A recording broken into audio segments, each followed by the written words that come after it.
Selamat datang saudara-saudari. Hari ini kita bersambung dalam persekutuan.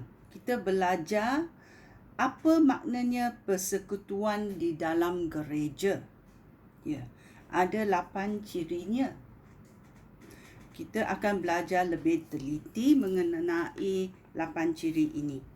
Yang satu adalah kongsi semua benda. Yang kedua, sanggup mengorbankan kepentingan diri sendiri. Yang ketiga, mengabdikan diri untuk melayani saudara seiman. Yang keempat, menjadi saluran bekalan kepada orang lain yang memerlukannya. Yang kelima, berkongsi dalam penderitaan. Yang keenam, mengamalkan korban dengan murah hati. Yang ketujuh, keramahan dalam hidup seorang Kristian. Dan yang ke-8, menggalakkan satu sama lain. Ini adalah ciri-ciri persekutuan di dalam gereja yang dihuraikan dalam buku ini, yang mengajar kita macam mana berjalan dalam hidup seorang Kristian. Ya, mari kita masuk dan mendengar berkongsi semua barang. Ya, dalam Kisah Rasul-Rasul babak 4. Kita mencarinya.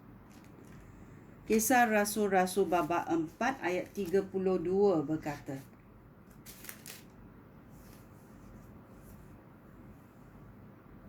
semua pengikut Kristus hidup sehati dan sefikiran. Ini sangat penting. Okey? Sehati dan sefikiran. Tidak seorang pun menganggap apa yang dimilikinya kepunyaannya sendiri. Mereka saling berkongsi milik. Ini adalah selepas Yesus dibangkitkan, dan pengikut-pengikut Yesus di dalam Kisah Rasul-Rasul, semua pengikut Kristus hidup sehati dan sefikiran. Tidak seorang pun menganggap apa yang dimiliki mereka adalah kepunyaan mereka sendiri. Ya. Kita mesti tahu, yang pertama, kita mesti ada satu hati di dalam gereja supaya gereja tidak berpecah belah. Kita mesti tahu apakah tujuan gereja ini. Kita mesti ada satu hati, iaitu hati rohani, kerana Tuhan akan memberi matlamat untuk gereja supaya orang yang datang sehati sejiwa. Ya, ini adalah dalam aspek rohani. Okey? Yang kedua, kita mesti ada minda yang sama. Ya, supaya kita berdiri kukuh kerana kita ada satu minda yang dikurniakan oleh Tuhan untuk gereja itu. Dan yang ketiga, kita mahu menunjukkan perkongsian sesama sendiri di dalam gereja itu. Kita boleh cari dalam Kisah Rasul-Rasul babak 2 ayat 44 dan 45 berkata,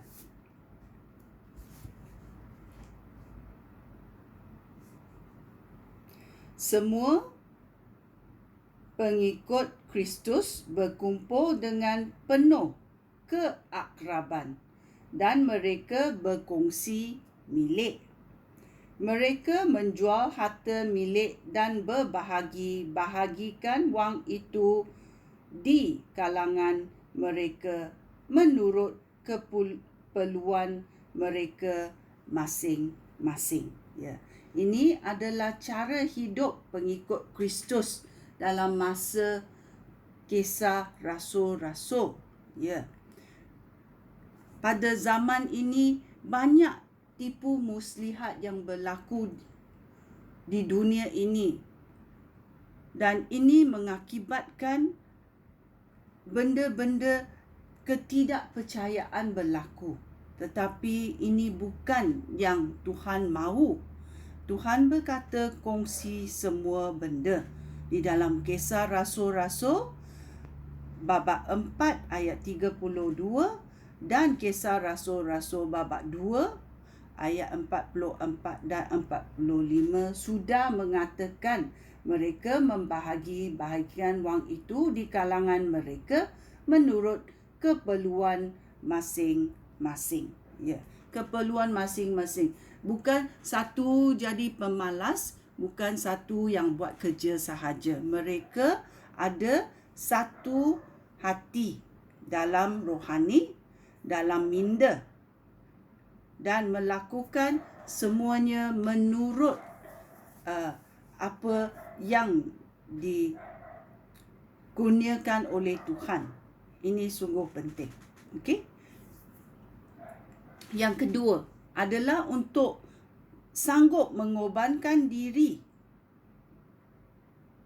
kepentingan diri sendiri untuk pengikut-pengikut lain. Mari kita mendengar dalam Roma babak 16. Okay, Roma babak 16 ayat 3 dan 4 berkata,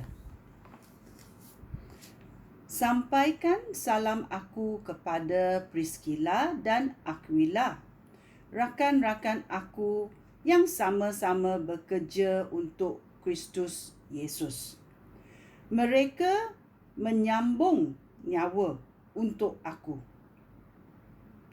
Aku berterima kasih kepada mereka, iaitu Priscilla dan Aquila, dan bukan aku sahaja berterima kasih, tetapi jemaat orang bukan Yahudi juga berterima kasih kepada mereka, kerana mereka sanggup mengorbankan diri, kepentingan diri mereka sendiri untuk menunaikan wajib di gereja.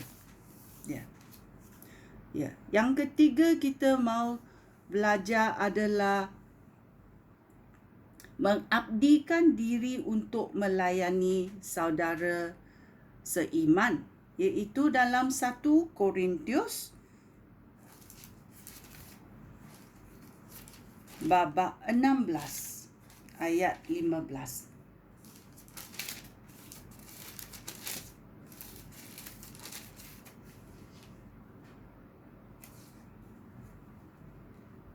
Tentu kamu mengenal Stefanus dan keluarganya. Merekalah yang mula-mula menjadi orang Kristian di negeri Akhaya. Dengan penuh hati mereka melayani umat Allah. Melayani umat Allah, orang yang bersama-sama beriman dengan mereka. Ini sungguh baik kerana kita mahu menjadi satu hati. Ya. Ayat 17 berkata, "Aku bergembira dengan kedatangan Stefanus, Fortunatus dan Alhekas. Ketibaan mereka itu seolah-olah ketibaan kamu sendiri, kerana aku rindu dengan kamu." Ya. Bila ada orang yang ia sekata di dalam gereja, sungguh meriahnya kedatangan orang itu. Ya. Ini sungguh baik. Ya. Kita belajar, dan ciri 3 yang kita belajar adalah kongsi semua benda, sanggup mengorbankan kepentingan diri sendiri, mengabdikan diri untuk melayani saudara seiman. Ya. Sekian, terima kasih. Shalom.